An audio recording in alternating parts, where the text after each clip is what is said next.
Rettamalai Srinivasan code சூட்டை போட்டாப்ல. அப்படி coat suit போட்டு பகவான் திவான் பகதூர் மாதிரி அப்படி நிக்கிறாப்ல ஆளு. அப்படி 6.2 ஹைட்ல மீசைய முறுக்கிட்டு அப்படி நின்னா அப்படி இருந்திருக்கு. அவரை போய் அந்த சமூகத்தை போய் நாங்க தான் படிக்க வச்சோம். சரி, அவரெல்லாம் படிக்க வச்ச கருணாநிதி ஏன் 7 மேல படிக்கல? பதில் இல்ல. முயற்சி திருவினையாக்கும் முயற்சின்மை இன்மை புகுத்திவிடும் உலகத்துக்கே தெரியும்.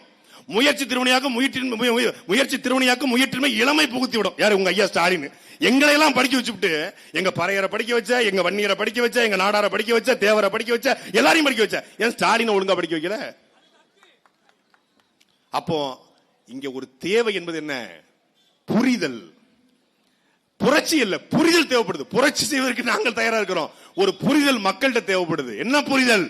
சாதிவாரி கணக்கெடுப்பு என்பது அது சாதி வெறியை தூண்டுவதற்கோ, சாதி பெருமையை தூண்டுவதற்கோ, சாதி கூட்டத்தை வளர்ப்பதற்கோ அல்ல. தேவருக்கு தேவையானதை தேவருக்கு கொடுத்துட்டா அவர் நிம்மதியா இருக்க போறாரு. நாடாருக்கு தேவையானதை நாடாருக்கு கொடுத்தா அவர் நிம்மதியா இருக்க போறாரு. பறையருக்கு தேவையை பறையருக்கு கொடுத்துட்டா அவரு பெருமையடைய போறாரு. வன்னியருக்கு தேவையான 10.5 இல்ல 15.5 கூட கொடுப்போம், எண்ணி கொடுப்போம். இந்த கேள்வியை இந்த நிலத்துல தொடர்ச்சியா எழுப்புது ஐயா ராமதாஸ் எழுப்புறாங்க, பெருமதிப்பிற்குரிய ஐயா எழுப்புறாங்க. ஆனால் அது வலிமையான போராட்டமாக தமிழ்நாடு முழுக்க இருந்திருக்கிறதா? இல்லை.